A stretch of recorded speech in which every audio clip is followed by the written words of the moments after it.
Sometime during the third consecutive night spent huddled over the toilet, insides heaving and shuddering as I vomit forth seemingly everything I've ever eaten, I realize what's happening. He's trying to poison me.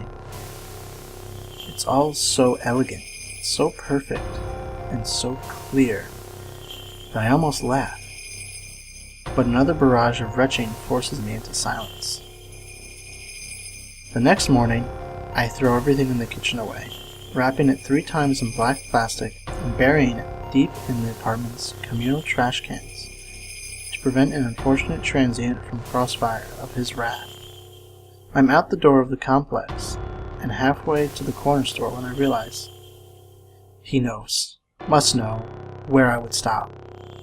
I pick a direction and walk, enjoying the chill winter air that soothes the ragged shreds of my insides. I turn at random intervals, following an impossible path out of my familiar neighborhood, until I find a small shop with an unfamiliar name. Once inside, I hurriedly fill a small plastic basket.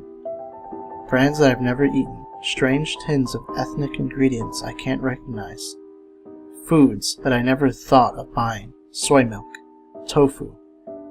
I can feel my stomach reborn in anticipation of an untainted meal. I prepare the meal in a fog of nervous anticipation, trying to focus on savoring the aromas and the grease-spitting sounds of the frying pan. It tastes clean, but then, so has every other meal before this. I try to tell myself that the mounting pain inside me is just simple fear and anxiety. But before the stroke of midnight, I am again crouched in the dingy bathroom, surrendering the day's work into the porcelain mouth of the sewer. The next day, I pack up the remaining food and dispose of it with the same care. I eat out that day, layering debt onto the last of my credit cards at restaurants on the opposite side of town. He's more clever than I could have ever imagined, and I am awash in despair as I spend another sleepless night, gagging and sobbing on the tile floor. I imagine the algorithm, the perfect predictive models at his disposal, brilliantly charting my every move across the city. Every time I thought I'd outwitted him, I was willingly walking into his web. I buy a candy bar from a vending machine in the theater and hold it close like a talisman. When I get home, I fill the bath a few inches deep with rust-colored water. I hold the little plastic-wrapped bundle beneath the water and squeeze. I know that I will see it, but it still breaks my heart when I do. A thin, almost invisible stream of bubbles picks out the point where a foreign object has pierced the protective layer.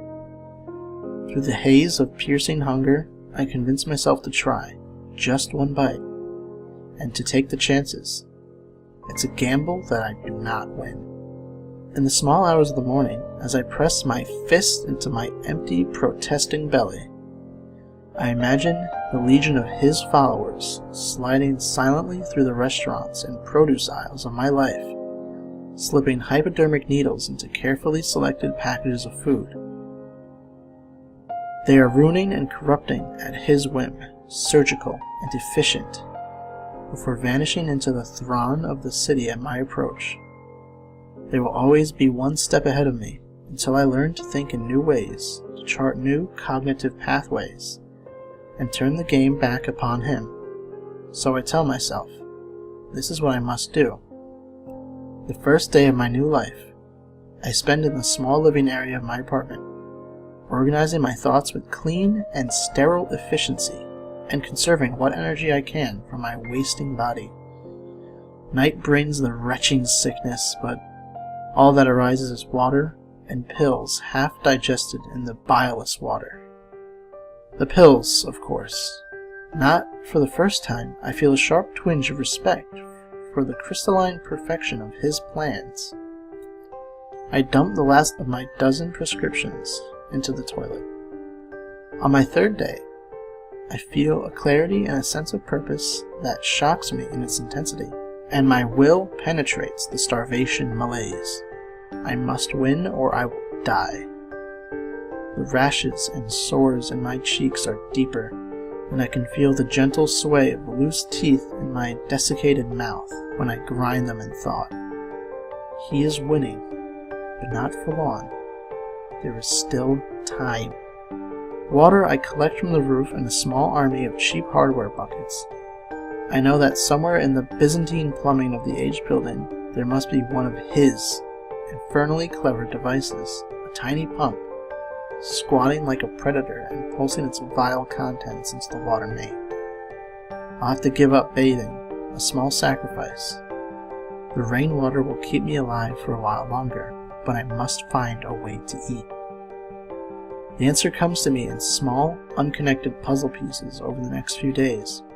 While gently working another loose molar for my bleeding gums, they suddenly snap together, and a warm, smothering blanket of epiphany coats my aching frame. The clattering of the tooth into the sink basin is like the ringing of bells. Late in the evening, I begin another unconscious drive, drifting through the city on shaking and atrophied legs, knowing full well that he is watching, but this, my beautiful solution, is beyond even his reach. I chose the house at random, and then, in one final attempt to battle the algorithm, turn around and choose another house across the little tree-lined street. I sift through the mail. It's a small sample size, but enough to confirm the most necessary facts. A single occupant. The poor man is surprised to have a visitor at all, and his face contorts with fear as I force my way inside. I am flooded with guilt and regret as I push him to the floor and strike quickly with the crowbar I pull from the folds of my jacket. No. I must steel myself. This is his fault. He has brought us to this, and this poor man is just another one of his victims. I make quick work of the meat, the muscle memories of summers spent hunting in the mountains flaring up with each quick cut. I allow myself a quick bite, a feast to my shrunken and withered stomach. The iron and mineral salt taste floods my head like a vapor, and I bawl in relief, like a child. When I have the meat packed tight into my rucksack, I light a single candle on the top floor of the little house and turn the gas range on high. I'm not yet home when I hear the low rumble in the distance, the pulsing lights of fire engines highlighting the black cloud hanging in the sky. For the first time in more than a month, I sleep well, my body rapidly healing as pure, untainted nutrients penetrate my cells. I am not yet well, but after a few more meals, I'll be ready, once more, to fight him. I know I can beat him now.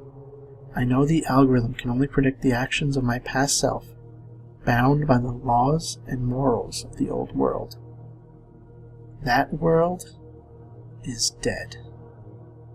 I am a free man.